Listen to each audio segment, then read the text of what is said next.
What is necessary for burning fire, मतलब आग को जलने के लिए क्या ज़रूरी होता है। एक सिंपल सी बात है, अगर हमारे संसार में ऑक्सीजन ना हो तो कभी कोई आग नहीं लगेगी। इसका एक सिंपल उदाहरण ले लीजिए, एक दिया ले लो या मोमबत्ती ले लो, उसको किसी कांच के जार में बंद कर दो, कुछ देर बाद मोमबत्ती ऑटोमेटिक बुझ जाएगी, जबकि वह मोमबत्ती पूरी तरीके से, मतलब उसका मोम ना ख़त्म हुआ रहेगा उससे पहले वो बुझ जाएगा। और जैसे अगर मान लो बुझने लगा और जैसे ही आप कांच का जार हटा देंगे, खुले जगह पे छोड़ देंगे, मतलब ऑक्सीजन मिलने लगेगा, फिर से जलने लगेगा।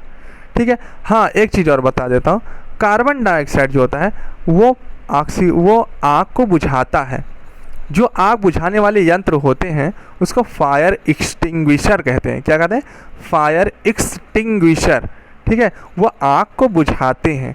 तो कार्बन डाइऑक्साइड आग को बुझाता है, ना कि जलाता है। नाइट्रस ऑक्साइड, ठीक है, नाइट्रस ऑक्साइड ये भी एक तरह की गैस है। नाइट्रस ऑक्साइड जो है लाफिंग गैस होती है। अगर आपको जैसे खूब हंसने लगे जिस गैस को देख करके, तो क्या करता है, वो लाफिंग गैस होता है, उसका नाम नाइट्रस ऑक्साइड है। चलिए आगे। Muscles of heart are called, कौन सा मसल है, उसको कहते हैं कार्डियक मसल। क्या कहते हैं? Cardiac muscle. हार्ट यानी हमारा दिल है, उस मसल को हमेशा कार्डियक मसल कहते हैं। हार्ट का मसल जो होता है हमेशा अपने आप चलता रहता है। वॉलेंट्री मसल वो होता है जिसको हम कंट्रोल कर सकते हैं, जैसे हाथ, पैर। ठीक है, हैंड का जो भी मसल होगा, मैं इस हाथ को चाहूँ तो ऊपर करूँ, चाहे तो नीचे करूँ। ठीक है, और पैर का मसल है। ठीक है। इनवॉलेंट्री उसे कहते हैं वो मसल जो हमारे कंट्रोल में नहीं होते हैं। मसल मतलब मांसपेशियाँ। ठीक है, एक देहाती भाषा में समझ लो कि गोश्त। तो मांसपेशियाँ वो होते हैं जैसे हार्ट बीट। हार्ट बीट मतलब हमारा दिल धक धक करता है, ये एक ऐसा मसल है, मतलब ऐसा मांसपेशी है जो हमारे कंट्रोल में नहीं है। हम कभी अपने हार्ट को रोक नहीं सकते हैं कि यह धक धक ना करे।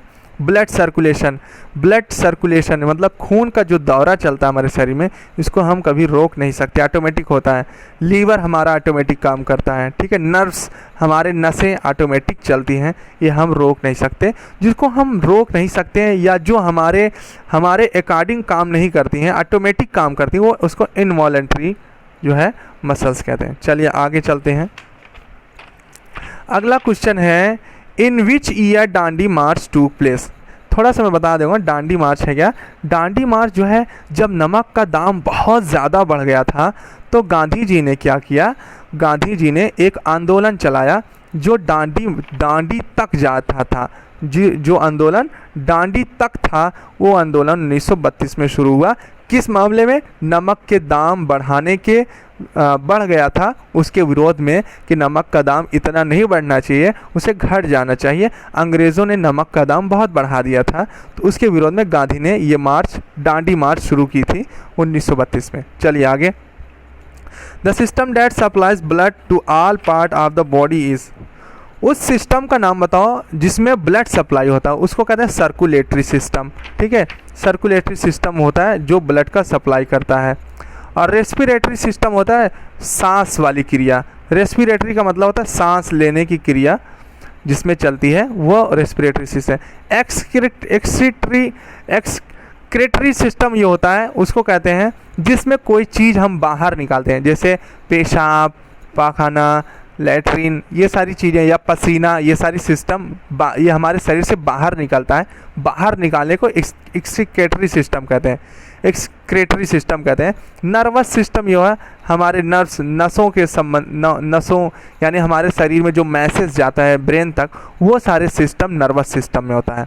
ठीक है, यानी अगर हमारा नर्वस सिस्टम गड़बड़ हो जाए तो हमें कोई भी मैसेज हमारे ब्रेन तक, हमारे दिमाग तक सही से नहीं जाएगा। चलिए, 3% of all world's water is, क्या है? Fresh water. मतलब इसका मतलब बहुत बड़ी अजीब बात है, पूरी दुनिया में सिर्फ 3% पानी ऐसा है जो सिर्फ पीने लायक है, जबकि पानी ऑल वर्ल्ड में 75% है, 3% पीने वाला पानी है। आगे चलते हैं। There are types of teeth in our mouth. हमारे मुंह में कितने तरह के तीत होते हैं, तो हमारे मुंह में 4 तरह के तीत होते हैं। उसमें मोलर है, ठीक है, मोलर है, फिर उसके बाद प्री मोलर है, फिर कैनाइन है और इंसिजर है। 4 तरह के हमारे शरीर में हमारे दांत होते हैं। Artificial lake were made in earlier time in order to save rain water. बहुत से ऐसे झील जो हम अपने तौर से बनाए, जिसे कुदरत ने नहीं बनाया था, इंसानों ने बनाया झील को। वो किस लिए बनाया गया? ताकि हमारा बरसात का पानी रुका रह सके और हमारा वाटर लेवल बना रहे। आगे चलते हैं। Salt and sugar remove from food. Salt और शुगर क्या हटाते हैं भोजन से? ठीक, नमक और चीनी खाने से क्या कम कर देते हैं? जर्म्स को कम कर देते हैं। जैसे अब एक बात, अचार आप खाते हो ना, कभी आप दुकान का अचार लाए हो? दुकान के अचार में क्या होता है? नमक बहुत ज़्यादा होता है। नमक ज़्यादा होता है मतलब घर के अचार से नमक ज़्यादा होता है, एक चीज़। और अगर अचार में कभी आपने देखा, अगर अचार में अगर तेल कम पड़ जाए तो भी उसमें क्या होता है? भुवरी लग जाती है, मतलब उसमें जो है ख़राब होने लगता है। और एक और बात है, आप सेवइयाँ बनाए होंगे ईद में, कभी कभी क्या करते हैं उसमें ज़्यादा चीनी डाल देते हैं। उससे क्या होता है? वो सेवई कम से कम 1 महीने चल जाती है। अगर चीनी कम कर दो तो ख़राब हो जाती है। तो एक बात है, जर्म्स को मतलब ख़राब होने से बचाने के लिए, जर्म्स वगैरह से बचाने के लिए, ठीक है, कीड़े मकोड़ों से या ख़राब होने से बचने के लिए साल्ट, शुगर और जो है ऑयल, 3 चीज़ें होनी चाहिए। तो ये सब जो है जर्म्स वगैरह को हटाते हैं। Process of loosening the soil is called. Loosening मतलब, लूज मतलब ढीला कर देना, मिट्टी को ढीला करना। अब देखिए, जब ट्रैक्टर खेत में चलता है तो क्या करता है? बहुत मिट्टियों के बड़े बड़े ढेले को क्या करता है? तोड़ तोड़ के चूर मोर कर देता है। इस तरीके से मिट्टी एकदम बिल्कुल भर भर हो जाती है, समझ लो बिल्कुल ढीली हो जाती है। इस प्रोसेस को क्या कहते हैं? प्लविंग यानी जुताई करना। लेवलिंग में क्या होता है? जैसे ऊबड़ खाबड़ है उसको लेवल कर देने को लेवलिंग। वीडिंग क्या होता है? जब किसी खेत में मतलब हमने गेहूँ बोया है, ठीक है, उसमें अनचाहे कुछ पौधे उग जाते हैं, जो जिसको हम नहीं बोए रहते वो भी उग जाते हैं, तो हम क्या करते हैं? उनको हम बाहर निकालते हैं। ऐसे पौधों को वीड कहते हैं, जिन्हें हम नहीं बोए रहते हैं फिर भी वो उग जाते हैं। वो जो है अनचाहे पौधे होते हैं, तो उनको वीड कहते हैं। उनको हटाने की क्रिया को, उन वीड को उखाड़ उखाड़ फेंक के हटा देने की क्रिया को वीडिंग कहते हैं। हार्वेस्टिंग, जब फसल पक जाता है उसको काट डाल मतलब कटाई कर देने को हार्वेस्टिंग कहते हैं। तो मिट्टी को जो है तोड़ फोड़ के जुताई करना। लूजनिंग द सॉइल मतलब सॉइल को तोड़ फोड़ के एकदम भर भर कर देना, यानी एक हिसाब से जुताई करने को, भर भर कर देने को क्या कहते हैं? जुताई करना, प्लविंग। ठीक है, प्लविंग मतलब जुताई करना। ठीक है, तो ट्रैक्टर से आप जुताई करते हैं तभी तो मिट्टी बिल्कुल लूज हो जाती है। ठीक है, आगे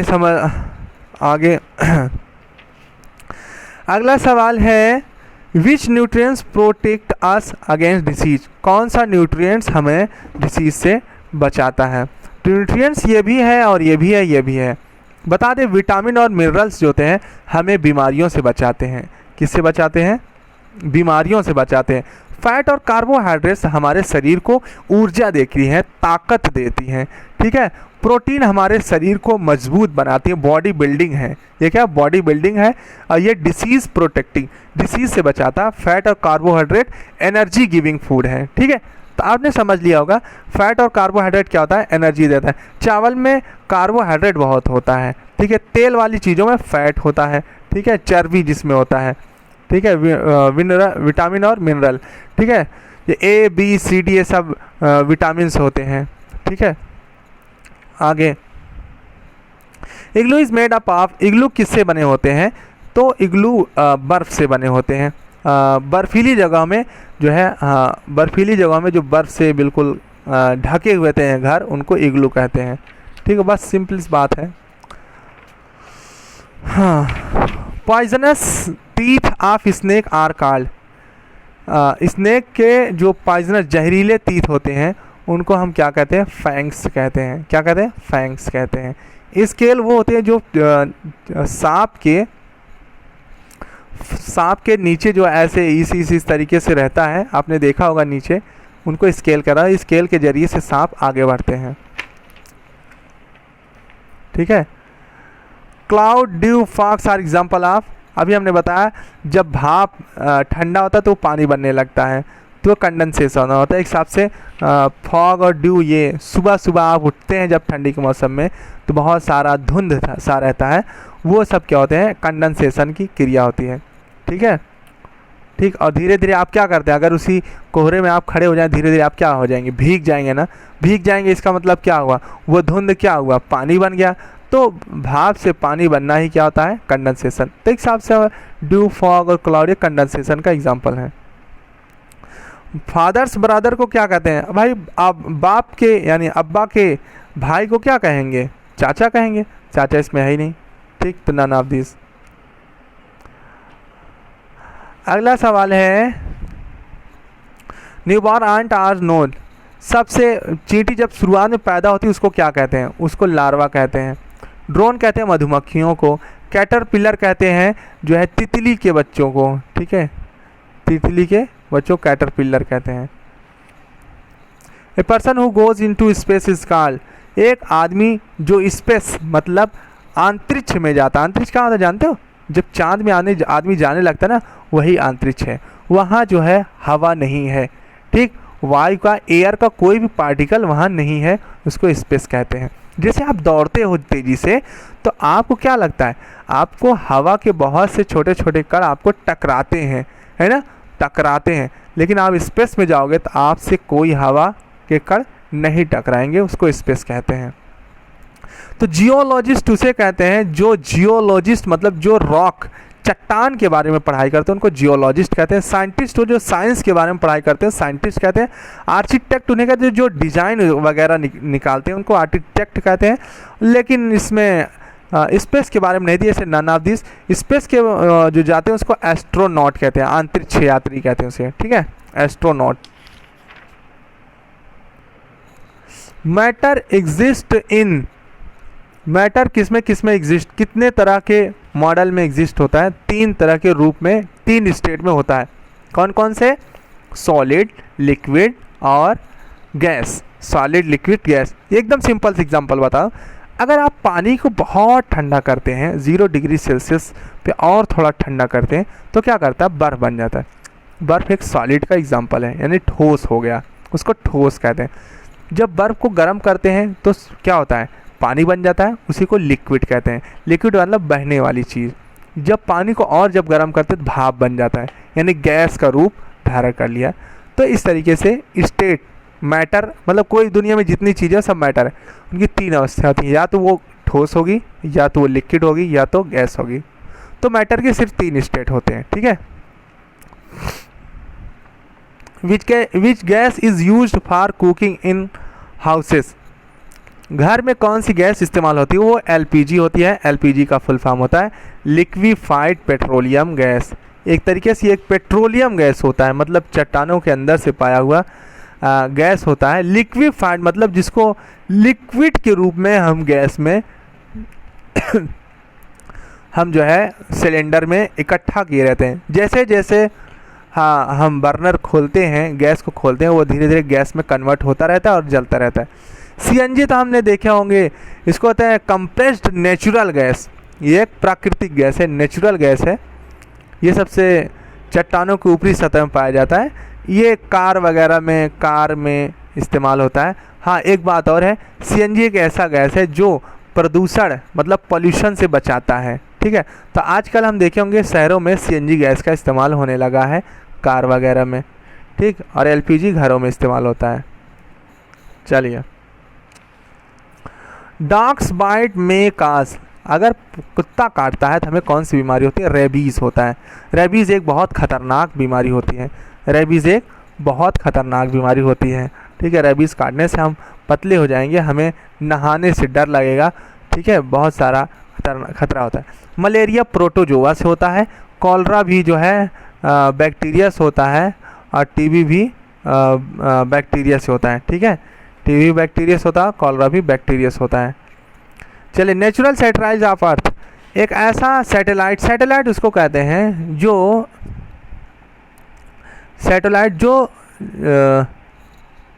सैटेलाइट उसे कहते हैं जो अर्थ के चारों तरफ घूमे। एक ऐसी चीज़ जो अर्थ के चारों तरफ घूमे उसको सैटेलाइट कहते हैं। और प्लैनेट उसे कहते हैं जो सन के चारों तरफ घूमे, सन के चारों तरफ चक्कर लगाए। जैसे एक ये सन हो गया, इसके चारों तरफ अगर चक्कर लगाता है जो भी चीज़, उसको प्लैनेट कहते हैं। तो प्लैनेट 8 है। और सैटेलाइट उसे कहते हैं जो अर्थ के चारों तरफ घूमे। तो अर्थ के चारों तरफ एक ही ऐसा है जो जिसे कुदरत ने बनाया है, वो है मून। ठीक है, चंद्रमा, चांद, एक ऐसी चीज़ है इसको कुदरत ने बनाया, वो अर्थ के चारों तरफ घूमता है। बाकी आर्यभट्ट ये हम लोगों ने बनाया, इन्हीं भारत के लोगों ने बनाया। और सबसे पहला सैटेलाइट जो भारत ने बनाया उसको आर्यभट्ट कहते हैं। और स्पुतनिक फर्स्ट जो है पूरी दुनिया में सबसे पहले बनने वाला, यानी ऑल वर्ल्ड में सबसे पहले स्पुतनिक फर्स्ट सैटेलाइट बना जो हमारे अर्थ के चारों तरफ घूमता है। और भारत में आर्यभट्ट। इनसाइट आईवी ये भी एक आर्टिफिशियल सैटेलाइट है। आर्टिफिशियल का मतलब जो है जो हम लोगों ने बनाया, इंसान ने बनाया, कुदरत ने नहीं। Rusting of iron is a chemical change है। केमिकल चेंज उसे कहते हैं अगर कोई चीज़ चेंज हो जाए फिर वो दोबारा अपने शुरुआती स्टेट में ना आ सके, उसे केमिकल चेंज कहते हैं। जैसे चावल अगर पक जाए तो क्या पक जाने के बाद फिर उसे हम चावल बना सकते हैं? नहीं बना पाएंगे। कुछ भी कर डालें वो फिर से चावल नहीं बन सकता है। दूध से दही बना दिया तो क्या दही फिर से दूध बन सकता है? कभी नहीं बन सकता, चाहे जो कर दो दूध फिर से नहीं बन सकता। ये केमिकल चेंज है। खून का जमना भी एक तरह से केमिकल चेंज है। आग का जलना ये भी केमिकल चेंज है। ठीक है, ये भी एक केमिकल चेंज है। ठीक है, तो इस तरीके से ये केमिकल चेंज है। अब जैसे पानी का भाप बनना, ये केमिकल चेंज नहीं है, क्योंकि पानी से भाप बना, भाप से फिर पानी बन सकता है। ठीक है, ठीक है, तो ये फिजिकल चेंज है। तो आपने समझा होगा केमिकल चेंज किसे कहते हैं। ठीक, तो फिजिकल चेंज उसे कहते हैं अगर आप वो चेंज हो और चेंज होना फिर वो उसी अवस्था में आ सके, वो फिजिकल चेंज है। जैसे हमने जो है सोने को गला करके अंगीठी बना दिया, अंगीठी से चाहूँ तो फिर से तोड़ फोड़ के फिर वैसे सोना बना दूँ, तो इसमें कोई नया चीज़ नहीं बन रहा है। ठीक है, कोई नया चीज़ नहीं बन रहा, वो फिजिकल चेंज हो गया। और जिसमें नया चीज़ बन जाए और फिर उस कंडीशन में ना आ सके, उसे केमिकल चेंज कहते हैं। हाँ, एक चीज़ और भी है केमिकल चेंज में। अब ये कहो कि हम लकड़ी तोड़ दिए, डंडा तोड़ दिए, तो कह दो अब फिर से जोड़ के दिखाओ तो जाने लो केमिकल चेंज हो गया। नहीं, जिसमें कोई नया चीज़ बन जाए और वो ऐसी चीज़ बने कि उसके जो भी गुण हैं, जो भी क्वालिटी है, जो उसकी खासियत है, वो पहले वाले से खासियत से बिल्कुल अलग हो। ठीक है, जैसे कि दूध और दही, इन दोनों की गुणों की तुलना की जाए, क्वालिटी की अगर कंपेयर किया जाए, तो दूध का क्वालिटी अलग है और दही का क्वालिटी अलग है।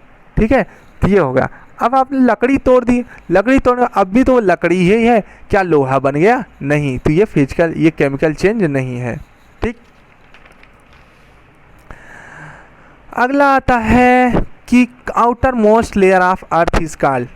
लेयर का सबसे ऊपरी मतलब हमारे ज़मीन का सबसे ऊपरी लेयर को क्रस्ट कहते हैं। उसके अंदर होता है मेंटल और सबसे अंदर कोर होता है। तो सबसे बाहरी ज़मीन का सबसे बाहरी परत को क्रस्ट कहते हैं, उसके अंदर वाले एक मेंटल, उसके अंदर कोर। जो सबसे अंदर, जितना अंदर हम जाते हैं उतना ही गर्म परत मिलती है हमारे शरीर के अंदर। हमारे ज़मीन के अंदर उतना ही गर्म परत मिलती है। हमारे शरीर, हमारे जो है ज़मीन के अंदर यानी अर्थ, पृथ्वी के अंदर बहुत गरम लेयर है जो आग की तरह है। ठीक है, तो ये आगे बात हम पढ़ेंगे। The planet near the sun is, वो प्लानेट, अब ये देखिए, आप देखिए सन के बारे में आ गया ना, जो सन के चारों तरफ चक्कर लगा उसे प्लानेट कहते हैं। तो सन से सबसे नज़दीक कौन है? मरकरी। मैं आपको सब कुछ बता दे रहा हूँ। सन से सबसे नज़दीक मरकरी है, उसके बाद वीनस है। ठीक है, फिर उसके बाद अर्थ है, फिर उसके बाद मार्स है, फिर उसके बाद जुपिटर है, फिर सैटर्न है, फिर यूरेनस है, फिर नेपच्यून है। आप इसको सुनने के लिए फिर से आप रिवर्स कर सकते हो, सब सन के सबसे नज़दीक मरकरी, फिर वेनस, वीनस, फिर अर्थ, फिर मार्स, फिर जुपिटर, फिर सैटर्न, फिर यूरेनस, फिर नेपच्यून। तो इस तरीके से 8 प्लैनेट हैं सन के चारों तरफ चक्कर लगाते। सबसे दूर सन से कौन है? नेपच्यून।